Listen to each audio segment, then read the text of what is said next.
Assalamualaikum warahmatullahi wabarakatuh.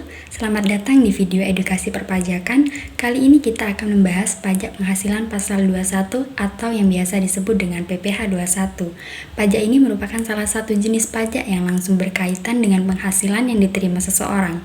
Mari kita pelajari bersama mulai dari definisi hingga detail perhitungannya. Yang pertama, apa itu PPh 21? PPh 21 adalah pajak atas penghasilan yang diterima suatu individu, baik berupa gaji, upah, honorarium, tunjangan, maupun bentuk pembayaran lain apapun.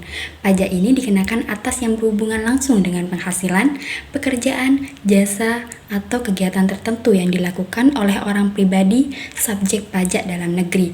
Intinya, jika Anda mendapatkan penghasilan dari aktivitas pekerjaan atau jasa di Indonesia, kemungkinan besar PPh 21 akan berlaku.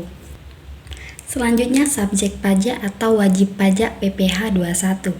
Subjek pajak PPh 21 adalah individu yang menerima penghasilan dari pemberi kerja di dalam negeri, seperti penerima uang pesangon, pensiun, jaminan hari tua termasuk ahli warisnya, bukan pegawai yang berhubungan dengan jasa, anggota dewan komisaris, mantan pegawai, dan pegawai. Namun, tidak semua orang dianggap wajib pajak. Contohnya seperti pejabat perwakilan diplomatik dan konsulat atau pejabat dari negara asing. Ada juga pejabat perwakilan organisasi internasional yang telah ditetapkan oleh Menteri Keuangan.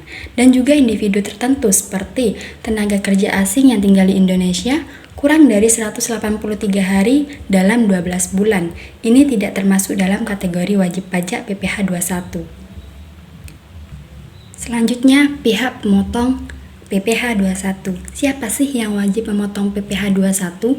Pemotong pajak adalah pihak pemberi kerja, badan usaha, atau instansi pemerintah yang membayarkan penghasilan kepada karyawan atau individu lain, seperti orang pribadi atau badan yang membayar honorarium, bendahara atau pemegang kas pemerintah, penyelenggara kegiatan, pemberi kerja, dan dana pensiun. Tanggung jawab mereka adalah menghitung, memotong, dan melaporkan pajak ke negara sesuai aturan yang berlaku. Jadi, sebagai karyawan, Anda tidak perlu membayar langsung karena pajak Anda sudah dipotong dari penghasilan bulanan Anda. Selanjutnya, objek PPh 21 dan objek yang dikecualikan. Objek PPh 21 meliputi berbagai jenis penghasilan seperti gaji, honorarium, uang pensiun, hingga pembayaran jasa lainnya seperti penghasilan yang diterima pegawai tetap, penghasilannya diterima oleh penerima pensiun, penghasilan berupa pesangon, uang manfaat pensiun, tunjangan hari tua yang dibayarkan sekaligus, penghasilan pegawai tidak tetap berupa upah, imbalan kepada bukan pegawai seperti honor, komisi, fee, dan lain-lain, imbalan kepada peserta kegiatan seperti uang saku, uang representasi, uang rapat, honor, dan lain-lain. Penghasilan berupa honor atau imbalan tidak teratur yang diterima Dewan Komisaris atau pengawas. Penghasilan diterima mantan pegawai seperti bonus, jasa produksi, dan lain-lain. Penghasilan berupa penarikan dana pensiun. Namun, ada juga yang memuat misalnya penghasilan tertentu seperti tunjangan kematian, pembayaran asuransi, iuran pensiun, zakat, beasiswa pendidikan. Tidak dikenakan PPh 21, pengecualian ini dirancang untuk memberikan keringanan pada kondisi tertentu. Selanjutnya, penghasilan tidak kena pajak atau PTKP.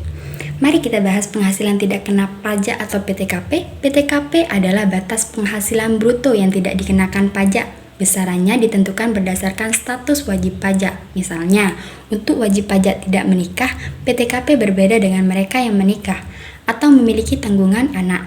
Besaran PTKP ditentukan berdasarkan kalender awal tahun dan penting dipahami karena berpengaruh pada perhitungan PPh 21 Anda. Selanjutnya, komponen perhitungan dan tarif PPh 21. Ketika menghitung PPh 21, ada beberapa komponen yang harus diperhatikan. Komponen utama meliputi penghasilan bruto seperti penghasilan rutin dan penghasilan tidak rutin.